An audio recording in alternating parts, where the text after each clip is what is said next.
ਜੀ ਸਲਾਮ ਅਲੈਕੁਮ ਕੀ ਹਾਲ ਹੈ ਦੋਸਤਾਂ ਦਾ ਠੀਕ ਹੋਇਆ ਵੇਖੋ ਮੈਂ ਨਾ ਇੱਥੇ ਗੱਡੀ ਖਾਲੀ ਕਰਾਉਣ ਆਇਆ ਤੇ ਪਾਕਿਸਤਾਨੀ ਮੁੰਡਾ ਤੇ ਲਿਫਟਰ ਚਲਾਉਂਦਾ ਹੈ ਤੇ ਵੇਖੋ ਤੁਸੀਂ ਪਾਕਿਸਤਾਨੀ ਮੁੰਡੇ ਦੇ ਕੰਮ ਲਿਫਟਰ ਚਲਾਣੀ ਵੇਖੋ ਇਹਦੀ ਲਿਫਟਰ ਨੂੰ ਇੰਜ ਘੁਮਾਉਂਦਾ ਜਿਵੇਂ ਇਹਦੇ ਵਾਸਤੇ ਕੋਈ ਚੀਜ਼ ਹੀ ਨਹੀਂ ਹੈ ਬੈਂਟੇ ਖੇਡਣ ਲਿਆ ਜਿਵੇਂ ਇੱਥੇ ਹੈ ਏ ਚੈੱਕ ਕਰੋ ਇਹਦੇ ਕੰਮ ਖੁਦ ਕੀ ਚੈੱਕ ਕਰੋ ਇਹਦੀ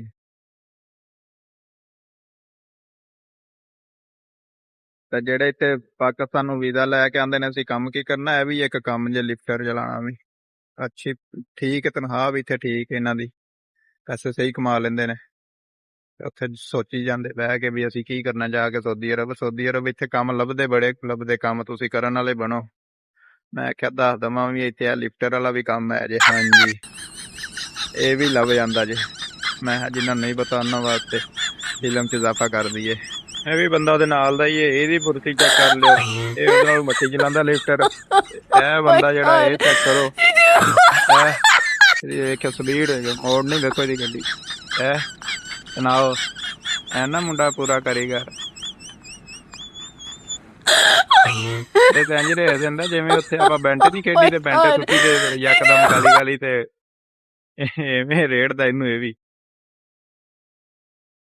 ਵੀਡੀਓ ਚੰਗੀ ਲੱਗੇ ਤੇ ਫਾਲੋ ਤੇ ਕਮੈਂਟ ਜ਼ਰੂਰ ਕਰਿਓ ਸ਼ੁਕਰੀਆ ਤਬ ਅੱਲਾ ਹਾਫਿਜ਼